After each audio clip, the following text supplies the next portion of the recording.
جمہوریہ پاکستان، اس وطن میں ایک تو ہے ملکی حکمران جو بدلتے رہتے ہیں، مگر اس ملک کے روحانی تاجدار اصل بادشاہ میرے داتا صاحب رحمت اللہ تعالی علیہ حضرت سیدنا علی بن عثمان حجویری المعروف سیدنا داتا گنج بخش رضی اللہ تعالی عنہ فرمانے سن پھر امت زندہ کیوں ہے؟ پھر مر جائے ساری، پھر مر جائے ساری پوری عالم اسلام اس وقت یا تو مر جائے، یا تو مر جائے سارا عالم اسلام، یا پھر حضور کی عزت پر پہرا دے۔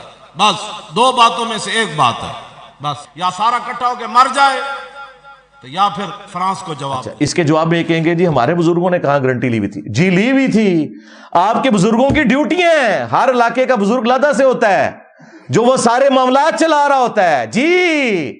وہ کہتے ہیں جی، آپ کہتے ہیں پرائم منسٹر جو ہیں وہ خان صاحب ہیں یا نواز شریف صاحب ہیں یا کاکڑ صاحب ہیں، وہ کہتے ہیں نہیں، اصل پرائم منسٹر پاکستان کے داتا صاحب ہیں۔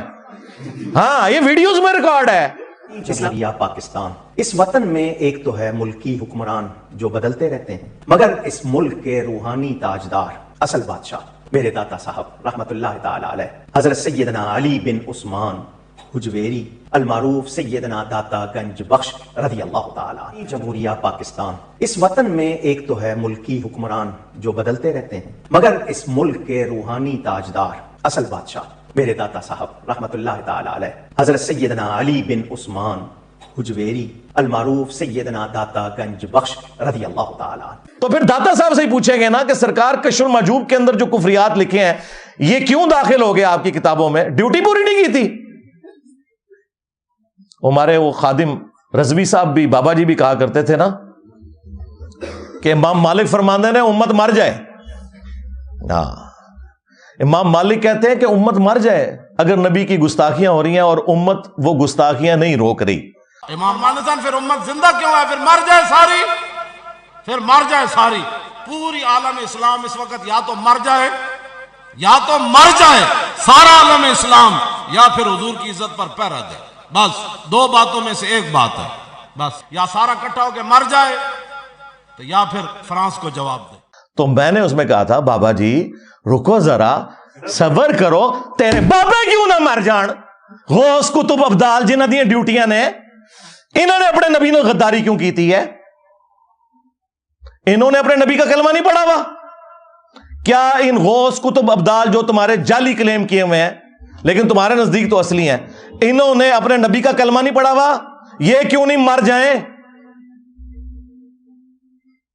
بلکہ تمہیں کہنا چاہیے تھا کہ بزرگ کتے کی موت مریں، کیونکہ ان کے پاس اختیار تھا کہ وہ رسول اللہ کے خلاف جو ویڈیوز ہیں یوٹیوب کے اوپر اپلوڈ انہیں ڈیلیٹ کروا سکتے تھے نگاہ مار کے، اور نہیں کروائی انہوں نے۔ واہ واہ، عزتیں اویل کی ہیں تم نے اللہ اور اس کے رسول کے نام کے اوپر، چندے بٹورے ہیں، خانقاہیں آباد کی ہیں، جدادیں بنائی ہیں اللہ اور اس کے رسول کے نام کے اوپر عز و جل و صلی اللہ علیہ وآلہ وسلم، سواریاں سوار کی ہیں تم نے مکے اور مدینے کی آوازیں لگا کر، اور آج جب اسلام کے اوپر برا وقت آیا ہے تو تم سے کچھ بھی نہیں ہو رہا۔ تو پھر ہم تم سے پوچھیں گے کہ چندے حلال کیوں نہیں کر رہے ہو؟ تمہارے بزرگوں کی ڈیوٹیاں تھی، تمہیں کہنا چاہیے پہلے بزرگ مر جائیں کہ رسول اللہ کی گستاخیاں ہو رہی ہیں، یہ نگاہ مار کے کچھ نہیں کر رہے۔ اللہ نے کچھ نہیں کرنا۔ ہاں وہ ابراہ کا لشکر ایک ہی دفعہ اللہ نے ہلاک کیا تھا، اس سال کو یادگار بنانا تھا کیونکہ اس سال رسول اللہ صلی اللہ علیہ وآلہ وسلم کی ولادت ہونی تھی۔ اس کے بعد یزید کے دور میں، عبد الملک بن مروان کے دور کے اندر کعبے کے اوپر چڑھائی ہوئی ہے، مسجد نبوی کی توہین ہوئی ہے، اللہ تعالیٰ نے دنیا کو بقدر ایفرٹ چھوڑا ہوا ہے۔ یہ بات بالکل درست ہے کہ امت کا کام ہے کہ وہ کام کرے، لیکن امت میں تو بڑے یہ ہیں نا ان کے غوث کتب ابدال جو نگاہیں مار سکتے ہیں، اس کا مطلب ہے یہ سارا فراڈ ہے، کچھ بھی نہیں کوئی کر سکتا۔ دیکھو تم لوگوں نے 1200 سال سے امت کو ٹرک کی بتی کے پیچھے لگایا ہوا تھا، اور ان کی کتنی دھاگ اٹھائی ہوئی تھی، جو نگاہ مار کے تینج کر دیتے ہیں۔ کتنے نے ہونا؟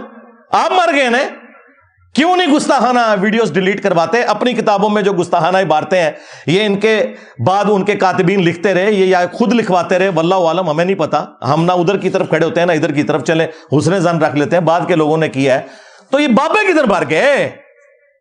ان کا کام نہیں تھا کہ اپنی نوکری حلال کرتے؟ دیکھیں انہوں نے نمک حرامی کی، بقول ہی نہیں کہ انہوں نے رسول اللہ کے ساتھ غداری کی صلی اللہ علیہ وآلہ وسلم، تو اللہ تعالیٰ نے ان سے کیسا بدلہ لیا ہے، اتنی بڑی بلا ان کے اوپر چھوڑ دی ہے۔ میرے نبی سا ہے ہی کوئی نہیں، تیرے بابے تے شے ہی کوئی نہیں۔